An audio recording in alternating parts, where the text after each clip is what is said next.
अस्सलाम वालेकुम। आज हम लोग FSc part 1 physics chapter number 2 vectors and equilibrium वाला चैप्टर के हम लोग कंसेप्चुअल क्वेश्चन देखेंगे। तो यहाँ पर मुझे नोट्स मिल गए तो मैंने ये लेक्चर यहाँ पे बना रही हूँ, ठीक है। तो सबसे पहले हमारे पास फर्स्ट क्वेश्चन है, is it possible to add 3 vectors of equal magnitude but different directions to get a null vector, illustrate with a diagram. तो डायग्राम यहाँ बनी हुई है और आंसर आप लोग यहाँ से रीड कर सकते हैं, ठीक है। तो आंसर आप लोग खुद रीड करेंगे और इसको आप लोग अपने पास नोट करेंगे। तो सेकंड हमारे पास है, the magnitude of 3 vectors are 2m, 3 meter, 5 meter respectively. The directions are at your disposal. Can these vectors be added to yield 0? Illustrate with diagram. तो यहाँ पर भी आप लोगों ने मतलब इसमें कहा है कि डायरेक्शन आप अपनी मर्ज़ी से बनाएंगे और इसमें कहा है कि क्या इन वेक्टर से हमें ज़ीरो यील्ड मिल सकता है। तो आंसर कहा हुआ है येस इट इज़ पॉसिबल और सारा एक्सप्लेनेशन आप लोग देख सकते हैं। पेपर में भी आप लोग अगर इसी तरह लिखेंगे यानी एक्सप्लेनेशन की हेडिंग अलग देंगे तो इस तरह से आपके मार्क्स गेन करने के चांसेस भी ज़्यादा होते हैं। तो इससे आगे हमारे पास इस क्वेश्चन के आगे कंटिन्यूएशन है। फर्दर आंसर हमारे पास आगे यहाँ गिवन है, ठीक है। आप लोग यहाँ से रीड कर सकते हैं और इसको साथ साथ नोट करते जाएं। इसके बाद हमारे पास है क्वेश्चन नंबर 3।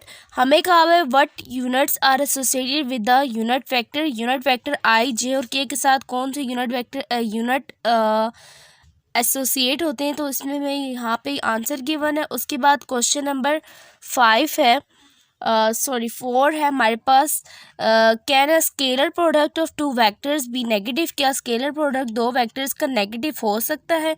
तो आंसर आप लोग यहाँ से रीड कर सकते हैं और हमने एग्जांपल और प्रूफ भी देना है। तो यहाँ पे आप लोगों को गिवन है। और उसके बाद क्वेश्चन नंबर 5 है और हमें क्वेश्चन में कहा हुआ है कि A and B are 2 non zero vectors, how they can their scalar product be zero. Scalar product इनका ज़ीरो कैसे हो सकता है अगर ये खुद नॉन ज़ीरो है। और how can their vector product be zero, vector product भी ज़ीरो कैसे हो सकता है अगर ये खुद नॉन ज़ीरो है। तो यहाँ पे आप लोगों के पास स्केलर प्रोडक्ट केस दिया हुआ है, परपेंडिकुलर के वेक्टर्स दिए हुए, देन आप लोग फर्दर इसके आगे देखेंगे। तो जो मैं वीडियो है ना बिल्कुल स्लोली बना रही हूँ ताकि आप लोग अपने आंसर्स क्लियरली लिख सकें, ठीक है। और पैरेलल एंटी पैरेलल वेक्टर्स है, वेक्टर प्रोडक्ट केस में हमें दिया हुआ है। और इसके बाद हम लोगों को कहा हुआ है सवाल नंबर 6 में, suppose you are given non zero vector, यानी आपको एक मालूम है और नॉन ज़ीरो वेक्टर ए दिया है। तो scalar product of A with unknown vector B is zero, likewise vector product of A with B is zero.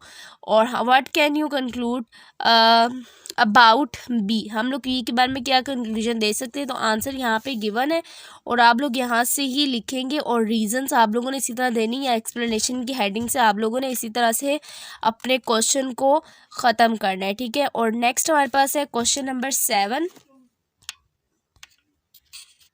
Question number 7 में मैं कहा why particle experiencing only one force can not be in equilibrium, यानी किसी भी particle पे अगर एक force लग रही है तो इक्विलिब्रियम में क्यों नहीं होती। और इसका आंसर भी आप लोगों को यहाँ गिवन है और साथ में कहा हुआ है yes a particle experiencing only one force can not be in equilibrium and explanation is given here. और नेक्स्ट पेज पे चलते हैं हम लोग नेक्स्ट क्वेश्चन की तरफ। Question number 8। क्वेश्चन नंबर 8 में हमें कहा हुआ है to open a door that has a handle on the right. अगर हम लोगों ने एक डोर ओपन करनी है और उसका हैंडल कहाँ पे, राइट की तरफ है और उसका हिंग जो है वो लेफ़्ट की तरफ है।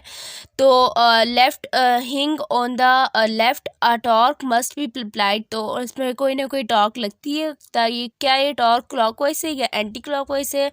जब इनको आप ऊपर से देखेंगे तो does your answer depend whether the door open towards और अवे फ्रॉम यू। क्या आपका आंसर इस पर डिपेंड करता है कि आपका जो डोर आपकी तरफ ओपन हो रहा है या फिर आपसे अवे ओपन हो रहा है।